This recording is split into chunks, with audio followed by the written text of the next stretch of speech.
అయోధ్యలోని శ్రీ రామాలయ నిర్వహణ, యాత్రికులకు కల్పించవలసిన సౌకర్యాలు తదితర అంశాలపై శ్రీరామ జన్మభూమి తీర్థక్షేత్ర ట్రస్ట్ విజ్ఞాపన మేరకు టీటీడీ ఈవో శ్రీ ఏవి ధర్మారెడ్డితో కూడిన ఇంజనీరింగ్ అధికారుల బృందం సాంకేతిక సలహాలతో కూడిన నివేదికను ట్రస్టుకు అందజేశారు. శనివారం అయోధ్య రామాలయాన్ని ఈవో, టీటీడీ అధికారుల బృందంతో సందర్శించారు. తిరుమల తరహాలో అయోధ్య రామాలయంలో కూడా దేశవ్యాప్తంగా ప్రతిరోజు వేలాదిగా విచ్చేసే భక్తులకు విశేష సేవలు అందించేందుకు అవసరమైన సాంకేతిక సలహాలను టీటీడీని అందించవలసిందిగా శ్రీరామ జన్మభూమి తీర్థక్షేత్ర ట్రస్ట్ కోరిన విషయం విదితమే.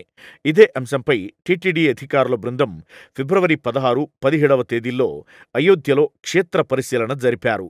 కాగా శనివారం సాయంత్రం టీటీడీ అధికారులతో క్షేత్ర ట్రస్ట్ నిర్వాహకులు సమావేశం నిర్వహించారు.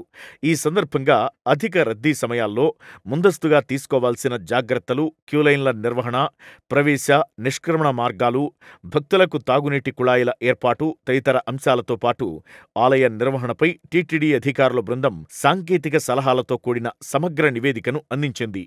అనంతరం ఈవో, టీటీడీ అధికారుల బృందం అయోధ్య శ్రీ రాములవారిని దర్శించుకున్నారు. ఈవో వెంట టీటీడీ సాంకేతిక సలహాదారు శ్రీ రామచంద్రారెడ్డి, SC2 శ్రీ జగదీశ్వర్రెడ్డి, డిప్యూటీ ఈఈలు శ్రీ రామకృష్ణ, శ్రీ నాగరాజు, అయోధ్య రామాలయం ట్రస్ట్ నిర్వాహకులు శ్రీ చంపత్రాయ్, శ్రీ గోపాల్జీ, శ్రీ అనిల్ మిశ్రా, శ్రీ దినేష్, శ్రీ శుక్లా తదితరులు ఉన్నారు.